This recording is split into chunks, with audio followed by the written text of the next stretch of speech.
Glenn, you've been reading a new book recently. Well, John put me onto it because John read the original book by Michael Denton, and it was titled Evolution, A Theory in Crisis. Now, this was from 1985 that this book was written.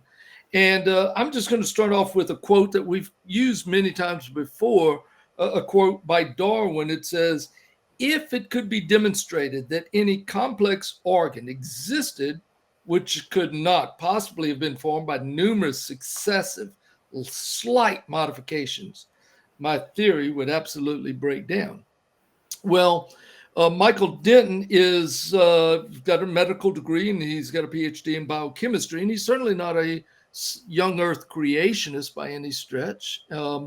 But he had some interesting things to say in his original book, and he summed it up with this. He says the basic topological axioms that classes are absolutely distinct, that classes possess unique diagnostic characters, that these diagnostic characteristics are present and fundamentally invariant in non-changing form in all members of a class, apply almost universally throughout the entire realm of life.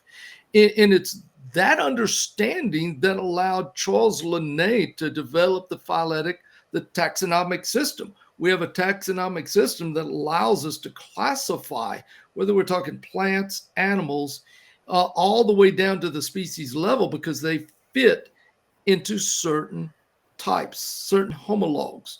And that's basically what Michael Denton writes about.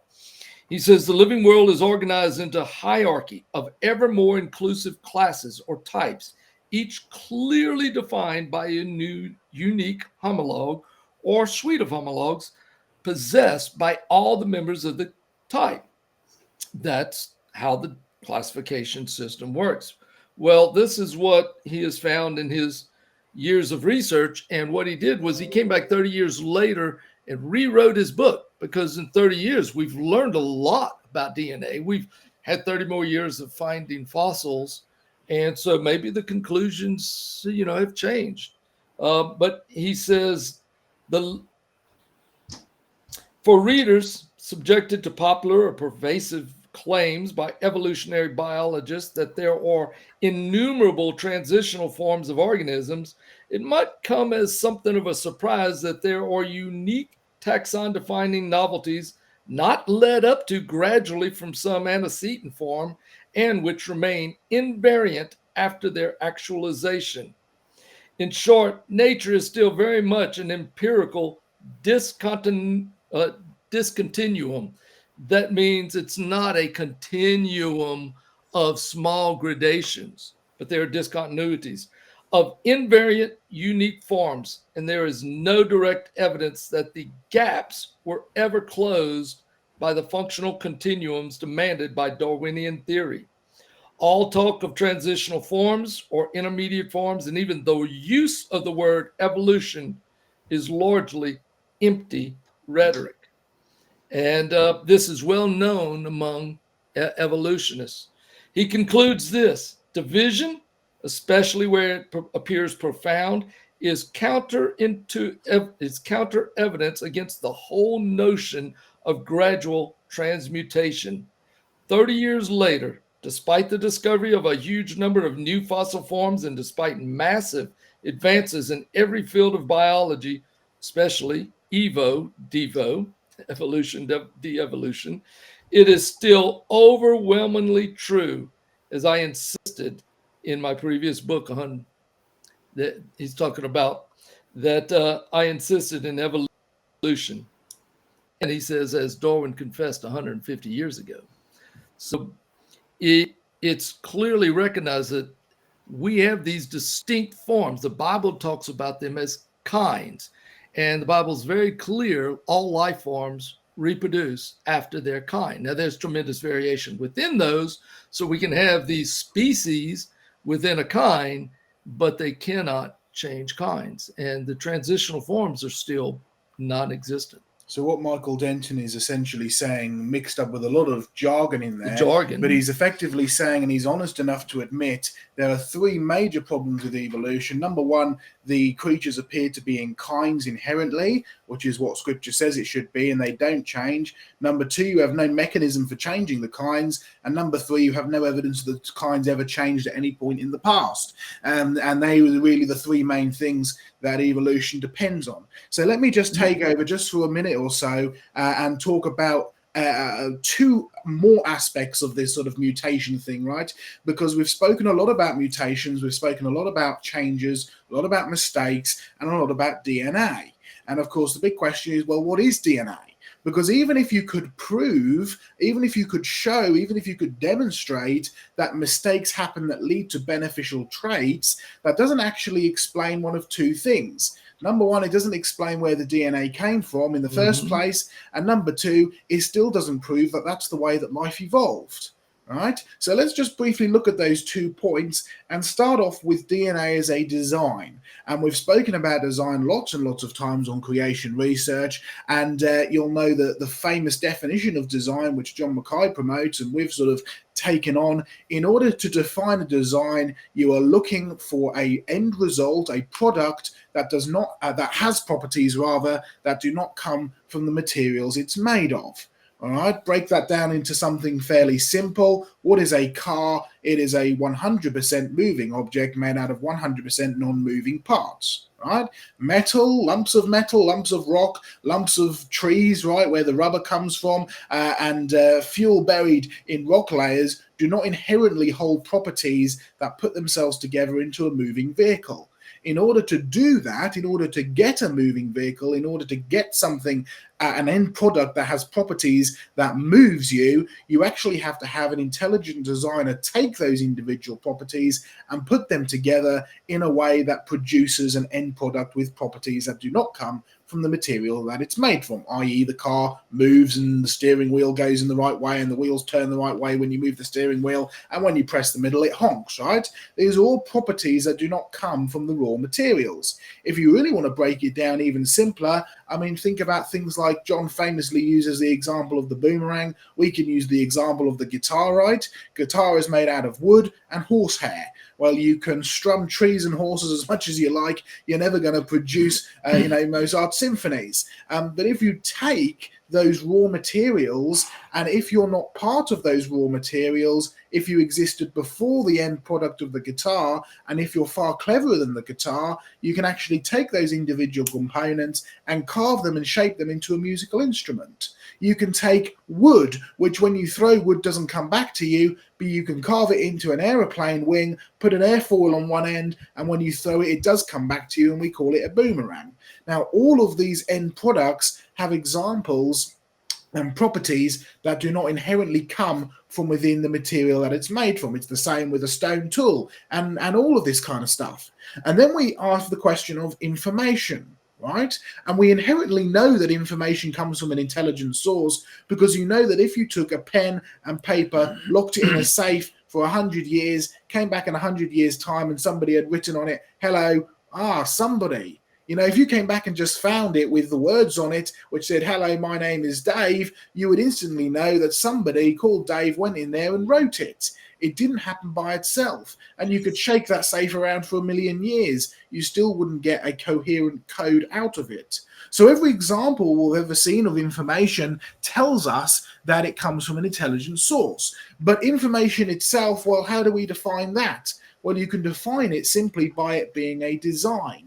Information has properties that do not come from the materials that it's made of. Now, there are lots of different materials that can produce information or can come together to form information, right? Paper and pen. You could even get, pieces of rice and piece it out in the English language, right? You could make dots and dashes, beeps and bumps, these can all make codes, but the code originates from an intelligent source. in every single case. Like when you're dealing with a computer code, you have ones and zeros. In fact, they're not even really ones and zeros, because one means one, zero means nothing, but ones and zeros in a computer code is just really a dash and a circle. And it has no inherent information in dashes and circles to code for a computer which says, take this image of this person, send it down the computer and broadcast it to all of your phones, right? It doesn't do that inherently.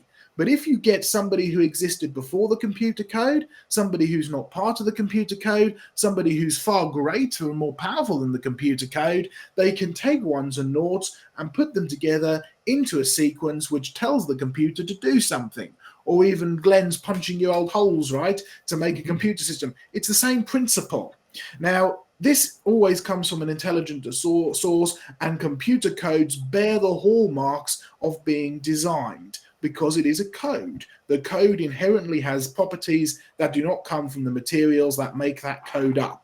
And then we get to DNA, right? DNA is the code of life. You're supposed to have mistakes within the DNA, mistakes within that information, which can lead on to new traits, which lead on to new species. But how do you get the DNA in the first place? Because it's a code. It's made up of sugars, phosphates, and carbon. Now, you probably ate most of that for your breakfast, and while some of it may have coded for life once if you had your bacon this morning, a lot of it probably didn't. And so you're eating these raw substances, and they have no inherent property to be able to turn themselves back into a living creature. And yet sugars, phosphates, carbons, all by themselves, right, if they're put together in the right way, if they're put together in an intelligent source, they create a four-dimensional coding structure, a coding structure which codes in a linear plane, in 2 dimensions, 3 dimensions because it's a physical object, and it changes over time to code for something else. It's a 4-dimensional coding structure beyond any computer code that we've ever dreamt of. You see, DNA bears all of the hallmarks of actually being designed, and it's designed to not evolve, right? It's designed to not change. It's designed to be self-correcting. It's designed to stop mutations. Now, you and I live in a fallen world where mutations are indeed a reality. We've spoken about that all tonight, right? But inherently, DNA is designed to not evolve, to not make mistakes, and it comes from an intelligent source. There's no doubt about it. It has to come from an intelligent source because it has properties that do not come from the raw materials that it's made of. So even if you want to argue that mutations can happen which lead on to new developments, you still have to try and explain where the DNA came from in the first place, because it has to come from an intelligent source. Well, scriptures tell us what the intelligent source is. It's the Word, who is Jesus Christ, who made all things, and by his word all things were created, everything under heaven and earth, and without him nothing was made that was made. Right? It states that in the Old Testament and in the New Testament. So there's your first point, right? Secondly, we've spoken a lot about tonight about some of the problems with mutations, as in the problems that they cause, the fact they don't create new information. But even if you could use an example, even if you were able to demonstrate an example of mutations producing new information, which we never have done, but even if you could do that, would that still prove that evolution happened? No, because you're observing something happening in the present. You can't then take that and say, well, it must have happened therefore that way in the past. What you need in the past is an eyewitness and a line of evidence. Now, we have an eyewitness, Jesus Christ, right, who told us what he did, but we also have evidence to back that up, and we even displayed some of it earlier in the form of this shrimp, right? Now, this is a shrimp which is supposed to be 159 million years old. Now, I don't believe it is that old, but you have to understand, even if you want to argue that this is 159 million years old, all you've proven is that in 159 million years, shrimp have turned into shrimp. They haven't evolved at all. What they have done is do exactly what DNA was designed to do, which is make creatures reproduce after their own kind and not change. Oh, there will be varying traits, there will be varying shapes and sizes and colors, and that's all about the beauty of adaptability that is inherently programmed within the DNA, but the reality is it's still a shrimp. It hasn't changed to a new creature. So even if you want to argue that new mutations can produce new information, you still have absolutely no evidence that that's what creatures did, because as Glenn pointed out, as Michael Denton had to admit, there's no evidence that creatures changed in the past. And it gets worse, because you remember these starfish that Glenn held up earlier. These are from the Ordovician. These are supposed to be 450 million years old.